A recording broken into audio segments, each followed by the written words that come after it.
like that too. Like they're like, yeah, it's probably not best for you to be the super authoritarian parent who doesn't connect with your kid. Totally. Probably not a good idea. Totally. Even in the second one, he's just kind of like, he's trying to give goofy advice, and you're just like, no, Goofy, it's please don't completely listen. The worst advice any parent could ever give. Yeah. Like, yeah, you should beat your kids. Yeah, exactly. That's exactly what it's like. He's like, yeah, my son listens to me because I'm the boss. Yeah. And you see like Max going through, and it's like most of their problems are because of Pete's advice. Totally. Yeah. Everything wrong with the movie. Yeah, that's a good stems point. From Pete. That sounds like a video essay. Goofy wasn't wrong, Pete was.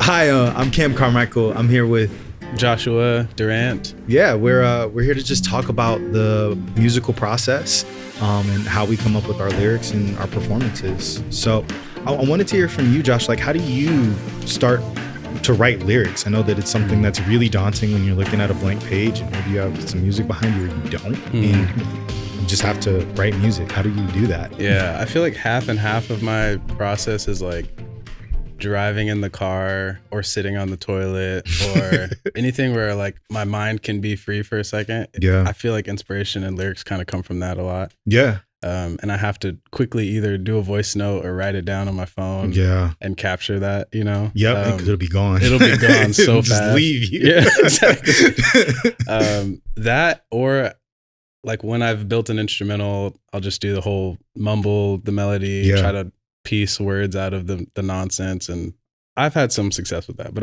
I feel like I prefer the raw inspiration moments, like in the car especially. No, the car I feel like is such so a good, great place. Yeah. What about you? What's your? I think it's a mixture of things. I think I am I have to hear the beat first person. Like I'm really solidified with that, because I can see like how I'm building off of the beat. Yeah.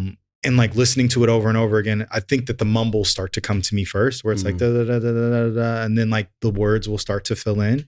And that's where my best stuff has come from, because like it wasn't always like that. I think for the longest, I had the message first, right? Like where I wanted to like, this is what I want to say.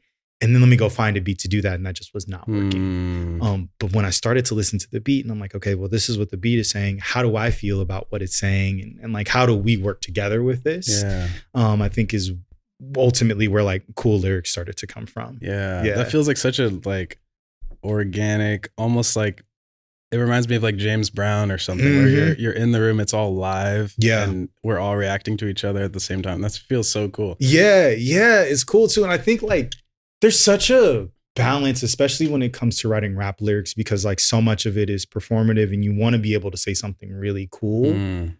I often struggle with like, man, I really want to write more punchlines. Like I really want to write something that just gets the people going once I've said it. Yeah. And that doesn't always happen. Sometimes it's just syncing with like what you're listening to at the time. And sometimes it isn't. Like I think Spence sometimes has said, hey, like I really want something like similar to like what Mos Def is doing here. And then it just sort of comes to me. And I think sometimes like the rhymes really help. Yeah. Like one of the tools that I use is Lyric Studio, where they will give you certain rhymes to a word that you know. And like, I think if you have a practice of like for a long time, I think for almost 2 years, I wrote every day.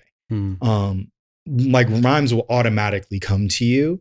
And you'll use that mixed with Lyric Studio, and then you can kind of find the story within that. But it takes time. It's something that's not always easy.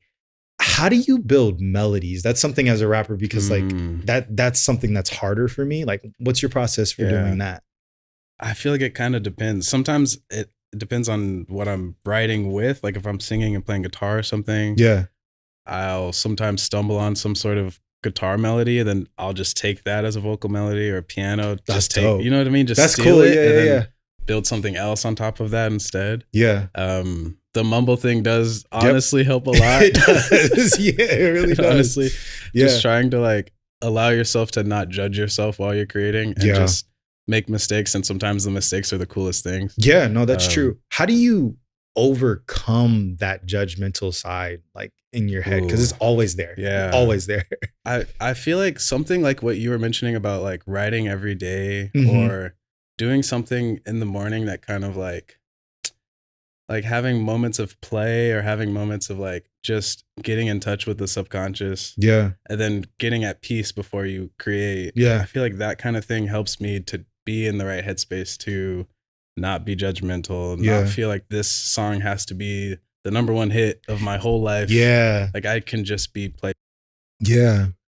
Yeah. No, I've seen that. That's big, where you don't put pressure on a song to be more than it is, right?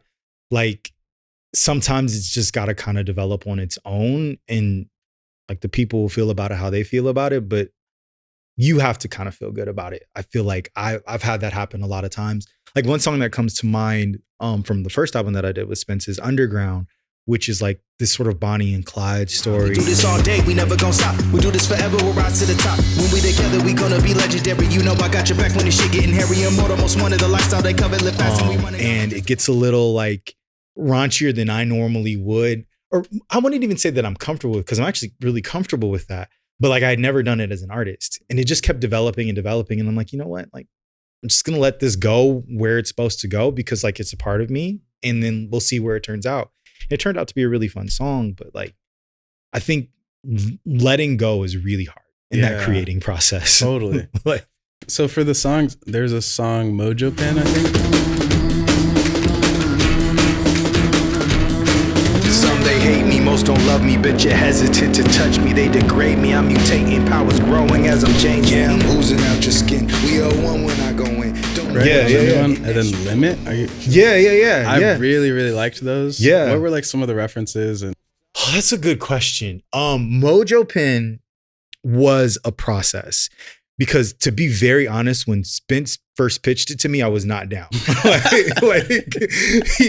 He was like, it's kind of like this primordial ooze that's alien, and like the beat was something that I was unfamiliar with. And then as we talked more and more, and I was playing Spider-Man 2 at the time, the video game Spider-Man 2, where like I had just like got into the Venom parts. Yeah.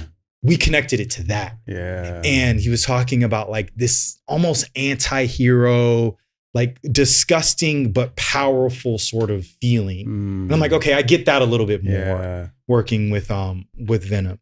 And so I think that's like that key of like where we were able to find synergy is what made that song work that way. And then Limit is fun because the lyrics that I used from those were actually pre-written before. But I don't need to idolize your hustle. I just idolize a peaceful life. I get my soul to settle first. I just leave this space like an upgrade. Just wanna watch the waves like a Sunday. Ice in my drink, I ain't tripping about one thing. My people all around, with us the loss is found. Raise your glasses high, go and put your burdens down.